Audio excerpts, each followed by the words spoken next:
जय श्री राधे भक्तों, कैसे हैं आप सब लोग। आइए हम शनि जयंती के पावन दिवस पे आज उनकी जन्म की कथा को सुनते हैं। धार्मिक ग्रंथों के अनुसार शनिदेव कर्मफलदाता और दंडाधिकारी हैं। ये अपने कर्तव्य से कभी भी डिगते नहीं हैं। इसमें वह अपने पराये और संबंधियों का भेद नहीं करते हैं।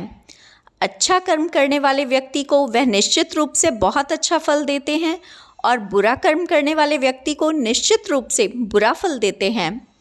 इसके अलावा ग्रह के रूप में ये रंग को राजा और राजा को रंग बनाने की भी क्षमता रखते हैं।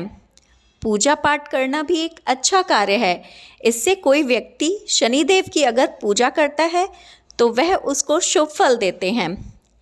इसके अलावा शनिदेव के जन्म की कथा अत्यंत रोचक है। पूरी कथा सुनने के लिए आप हमारे साथ अंतिम तक बने रहिए तथा मेरे चैनल को लाइक, शेयर और सब्सक्राइब करिए। आइए चलिए शनिदेव के जन्म की कथा सुनते हैं। शनिदेव के जन्म की कथा कुछ इस प्रकार है। ऐसा कहा जाता है कि राजा दक्ष की कन्या संज्ञा का विवाह सूर्यदेव से हुआ था। संज्ञा सूर्यदेव के तेज से अत्यधिक भयभीत रहती थीं। इससे वह सूर्यदेव की अग्नि से बचने का मार्ग तलाशा करती थीं। इन सब के बीच संज्ञा ने वैवस्त्र, मनु, यमराज और यमुना नाम की 3 संतानों को जन्म दिया। एक दिन संज्ञा ने फैसला किया कि वे तपस्या करके अपने आप को सूर्यदेव के तेज को सहने में सक्षम बनाएंगी। लेकिन बच्चों के पालन पोषण में कोई दिक्कत न आए और सूर्यदेव को उनके इस फैसले की भनक न लग जाए, इसलिए संज्ञा ने अपने तप से ही अपनी ही तरह की एक महिला को पैदा किया और उसका नाम संवर्णा रखा।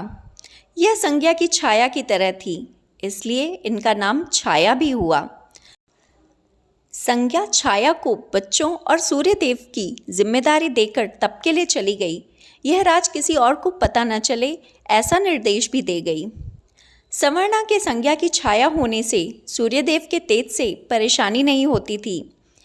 इस बीच संवर्णा ने भी सूर्यदेव की 3 संतानों मनु, शनिदेव और भद्रा को जन्म दिया। कहा जाता है जब शनिदेव छाया के गर्भ में थे तो छाया भगवान शिव का कठोर तप कर रही थी। भूख, प्यास, धूप, गर्मी सहने के कारण उसका प्रभाव छाया के गर्भ में पल रही संतान यानी शनिदेव पर भी पड़ा। इसके कारण शनिदेव का जन्म हुआ तो उनका रंग काला था। शनिदेव का काला रंग देखकर सूर्यदेव को लगा कि यह तो उनका पुत्र हो ही नहीं सकता। उन्होंने छाया पर संदेह करते हुए उन्हें अपमानित किया। अपनी माता का अपमान होता हुआ देखकर शनिदेव का भी मन बहुत अधिक व्यथित हुआ। वह भगवान शिव की कठोर तपस्या करने के लिए चले गए। शनिदेव भगवान की बहुत अधिक कठोर तपस्या करने लग गए। शनिदेव की कठिन तपस्या के बाद भगवान शिव उन पर प्रसन्न हुए और उन्हें दर्शन दिया। भगवान शिव ने उन्हें वर मांगने को कहा। शनिदेव ने भगवान शिव से कहा, सूर्यदेव मेरे पिता हैं, परंतु उन्होंने मेरी माँ का अनादर किया है, जिसकी वजह से मेरी माँ को अपमानित होना पड़ा। उन्होंने सूर्यदेव से भी ज़्यादा शक्तिशाली होने का वरदान मांगा।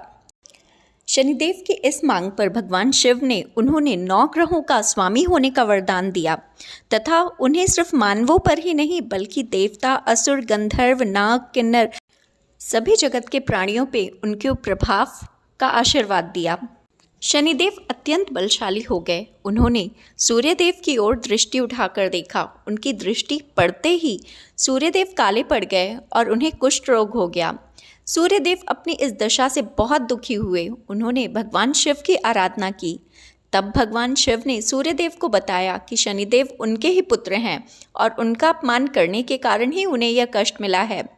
भगवान शिव के समझाने पर सूर्यदेव को अपनी गलती का एहसास हुआ और उन्होंने शनिदेव से क्षमा मांगी। इसके बाद सूर्यदेव को उनका पूर्व रूप वापस मिल गया।